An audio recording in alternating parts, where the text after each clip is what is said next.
O Brasil tem uma triste tradição de escândalos envolvendo políticos que realizam operações fraudulentas com o dinheiro público, buscando se beneficiar pessoalmente com isso. E para falar sobre combate à corrupção, nós conversamos agora com o coordenador nacional da equipe de trabalho remoto de ações de improbidade da Procuradoria-Geral Federal, órgão da AGU, o Procurador Federal Rafael Nogueira. Doutor Rafael, um prazer tê-lo aqui em nosso estúdio. Bom dia, obrigado pelo convite. Doutor Rafael, inicialmente eu gostaria que o senhor traçasse um cenário atual da corrupção no mundo e no Brasil.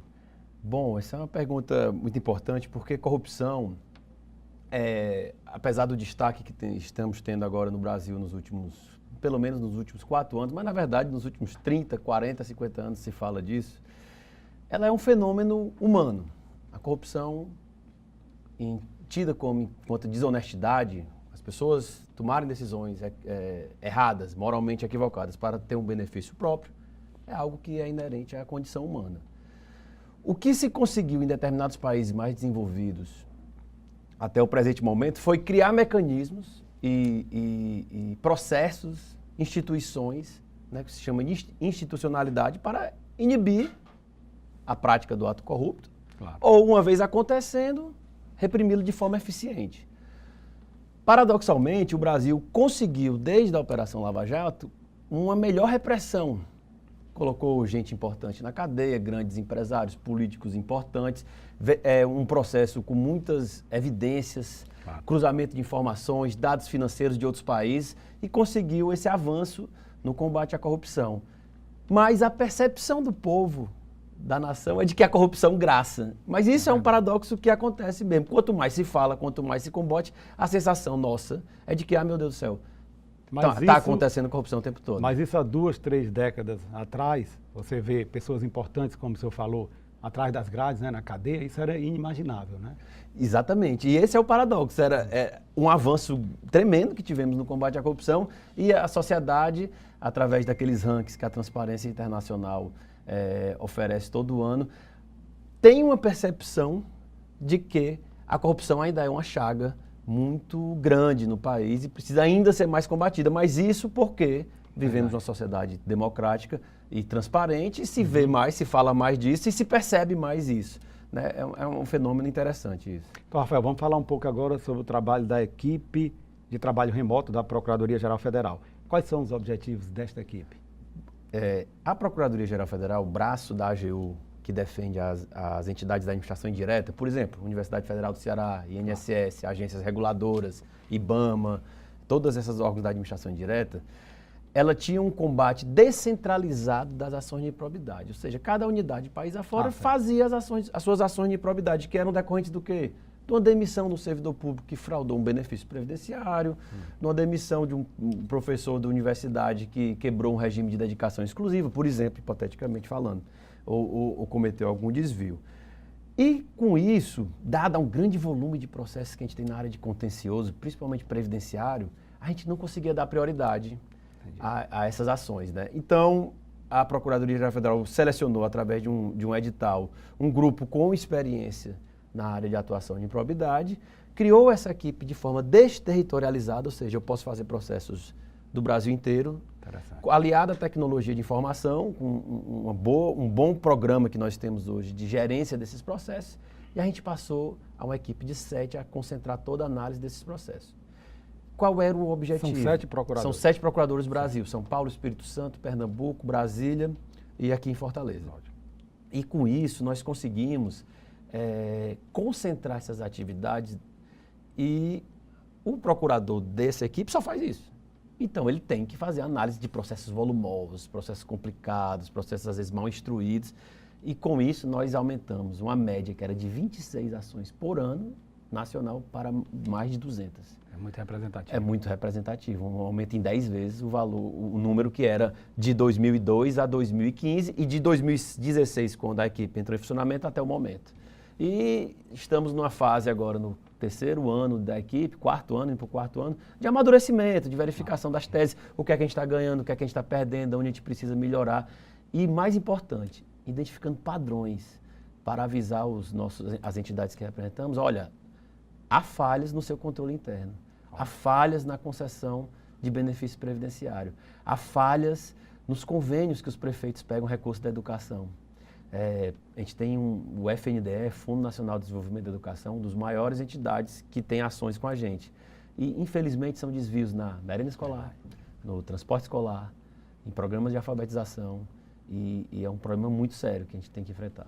Esse trabalho de descoberta das falhas acaba se tornando também um trabalho de prevenção, né? Para evitar desperdício. Exatamente. Ao identificar posteriormente, porque tem um problema, esses processos têm um delay no tempo. A gente está recebendo fatos que aconteceram há 3, 4, 5 anos atrás.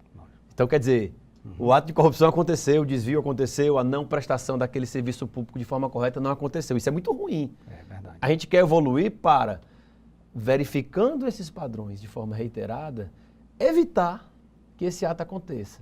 Mas também punir essas pessoas que fizeram esses erros, esses desvios, né? Agora, doutor Rafael, a advocacia pública, ela tem uma cultura histórica como unidade de defesa reativa, na verdade? Exato. Um dos diagnósticos precisos que foi feito em 2015 era que a feição da advocacia pública era de responder às demandas.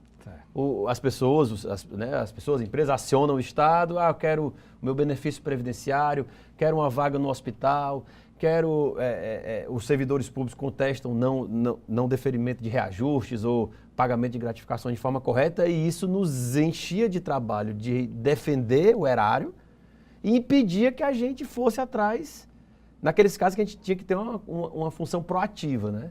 Então, com essa exclusividade de atuação, pelo menos nesse momento inicial de analisar os processos, parte dessa questão foi quebrada, porque a gente fica fazendo, esse grupo faz só essas ações e depois manda para as unidades que vão cuidar dos processos no seu caminhar.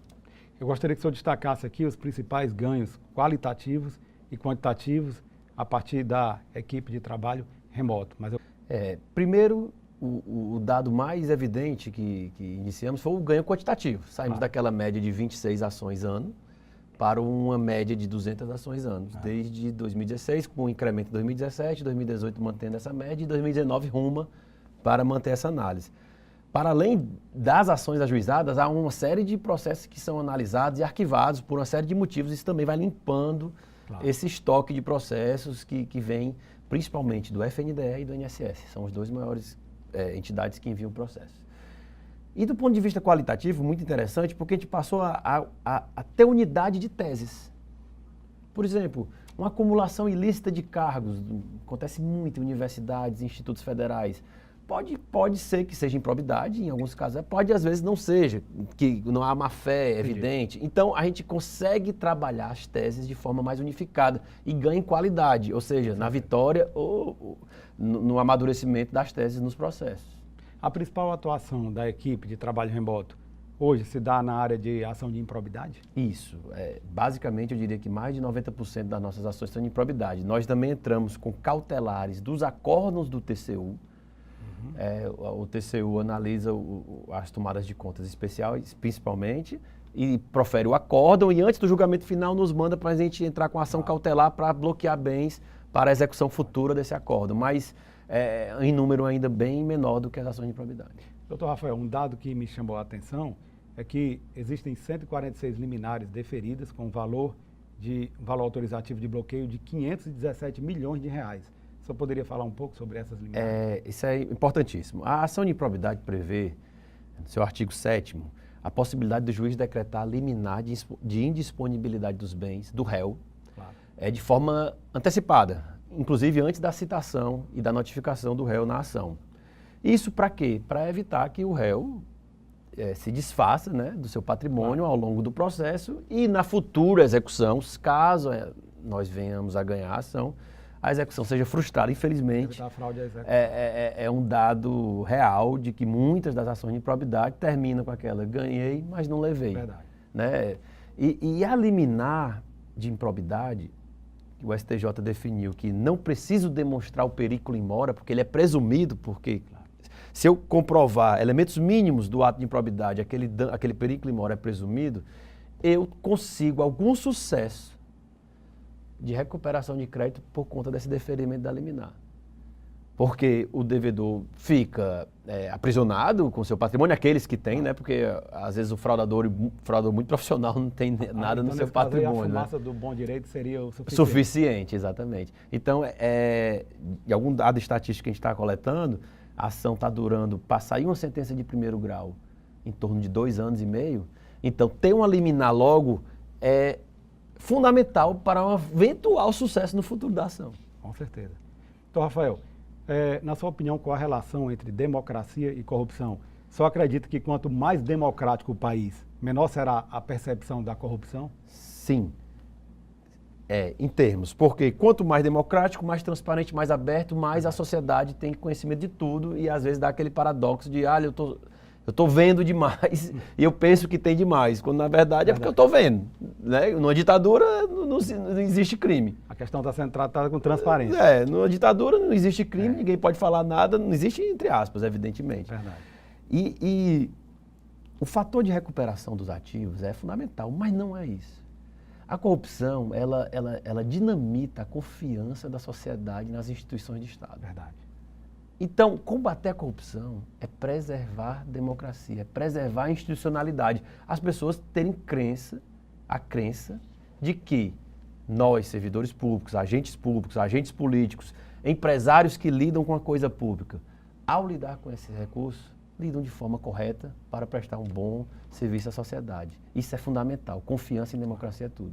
Doutor Rafael, sem sombra de dúvidas, o país teve grandes avanços importantes no combate à corrupção nos últimos anos, especialmente com a Operação Lava Jato. Mas o senhor não acha que faltam ainda iniciativas de longo prazo, principalmente do Executivo e do Legislativo? Sim. Uma coisa é o combate repressivo, né? A face repressiva do combate à corrupção, e penso eu que tivemos uma evolução significativa com a Operação Lava Jato, com nós da Procuradoria-Geral Federal avançando nisso, com a Advocacia Geral da União avançando nos acordos de leniência, que são uma forma de resolver de forma extrajudicial questões graves de corrupção com alta eficiência na recuperação dos ativos. A AGU vem aprofundando muito nessa parte da leniência, tem reforçado suas equipes de análise de acordos de leniência. Mas isso é uma face da moeda, a face da moeda repressiva. Qual é o melhor combate à corrupção? É o não acontecer, o ato. Vamos conseguir isso? Não se elimina a corrupção no mundo inteiro de acontecer. Sempre alguém vai tomar algum desvio, tomar alguma atitude equivocada. Mas com educação, com leis que desincentivem a prática dessas condutas. Muitas vezes a legislação é montada que faz com que eu ande à margem dos processos, porque é muito difícil, é muito complicado, né? E ter a dificuldade para vender a facilidade. Então, legislativo, aprimorar sua legislação, cumprir os tratados internacionais que o Brasil já adere, reforçar a educação, né, de cívica, cidadã, em relação ao bom uso do dinheiro público, e o Executivo implementar essas políticas de prevenção. Está se falando muito em compliance e integridade. Isso é algo que veio para ficar. Com certeza. Só poderia ressaltar aqui quais são os principais tipos de fraudes previdenciárias detectadas? A fraude previdenciária é um problema grave no Brasil. O Brasil tem cerca de 30 milhões de segurados da Previdência e toda uma população gigante que pode vir a ser segurado da Previdência. Todo aquele que trabalha e que contribui para a Previdência é um segurado potencial no futuro da Previdência. Então, é um campo muito grande para acontecer desvios, né? E, infelizmente, o que a gente tem visto é que há quadrilhas no Brasil que escolheram fraudar a Previdência para conseguir fonte de renda para suas atividades criminosas. Então, a gente vê de tudo. A gente vê o do básico, que é a falsificação de documentos para montar processo, com a cooptação de agentes públicos, utilização de dublê para perícia médica. Se monta um processo de benefício por incapacidade alegando que a pessoa tem uma determinada deficiência. A pessoa não existe a deficiência, mas o dublê tem a deficiência e ia na perícia médica e conseguiu o benefício, né, de forma aparentemente legal. As aposentadorias rurais. Exatamente. Aposentadorias rurais, infelizmente, muita fraude, porque depende muito de comprovação documental e testemunhal. Então, nós temos que evoluir, e aí, aquela pergunta anterior que você falou, legislações que desincentivem isso, que sejam mais objetivas, que sejam mais verificáveis, auditáveis, para evitar esse tipo de situação. Com certeza. Então, Rafael, infelizmente, nós estamos chegando ao final da nossa entrevista, o tempo realmente voou. O programa Mundo Jurídico agradece a sua participação e todas as informações aqui prestadas e abre agora espaço para as suas considerações finais. Às vezes, quando a gente trata do combate à corrupção, parece que a gente está numa cruzada um tanto quanto inglória, mas não, a gente está tentando fazer que as coisas funcionem de forma correta. Não é um discurso moralista, moralista do ponto de vista privado. Não, a gente está falando da moralidade pública, da moralidade administrativa. O Estado não tem que interferir na moral privada das pessoas, nem nada. Não é isso que se fala. O que nós precisamos é que o trato com a coisa pública seja feito de forma correta. Porque é preservar um esforço que a sociedade faz em arrecadar fundos para que o Estado sirva aos seus propósitos, sob pena de não crermos mais que a democracia é capaz de resolver nossos dilemas. E temo muito por isso. Com certeza. Obrigado.